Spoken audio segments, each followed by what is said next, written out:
রাজশাহী বিশ্ববিদ্যালয়ের শাহ মখদুম হলের ক্যান্টিনের সিটে বসাকে কেন্দ্র করে দুই হলের দুই শিক্ষার্থীর মধ্যে তর্কাতর্কির ঘটনা ঘটেছে। বিষয়টি নিয়ে উত্তেজনা ছড়িয়ে পড়লে নিজ হলের শিক্ষার্থীর পক্ষ নিয়ে উল্টো করে ঝুলিয়ে পেটানোর হুমকি দেন নবাব আব্দুল লতিফ হল সংসদের সাধারণ সম্পাদক নুরুল ইসলাম শহীদ। পদ্মা সেতু, মেট্রো রেল এবং এলিভেটেড এক্সপ্রেসওয়ে নির্মাণের গর্বিত অংশীদার বসুন্ধরা সিমেন্ট। ২৮ নভেম্বর শুক্রবার বিশ্ববিদ্যালয়ের শাহ মখদুম হলের সামনে এ ঘটনা ঘটে। তর্কে জড়ানো শিক্ষার্থীরা হলেন শাহ মখদুম হলের আবাসিক শিক্ষার্থী মোহাম্মদ মাসুদ এবং নবাব আব্দুল লতিফ হলের আবাসিক শিক্ষার্থী আরিফ। ঘটনা নিয়ে শিক্ষার্থীরা জানান, জুমার নামাজ শেষে ক্যান্টিনে খাচ্ছিলেন মাসুদ।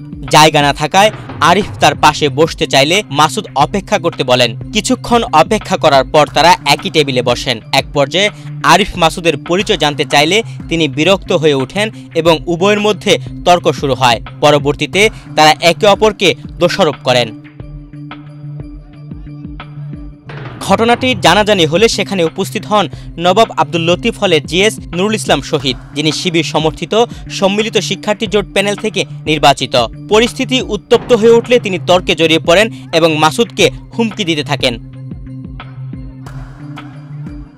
এ বিষয়ে জানতে চাইলে নুরুল ইসলাম শহীদের সঙ্গে মুঠোফোনে একাধিকবার যোগাযোগের চেষ্টা করা হলেও তিনি কোনো সাড়া দেননি।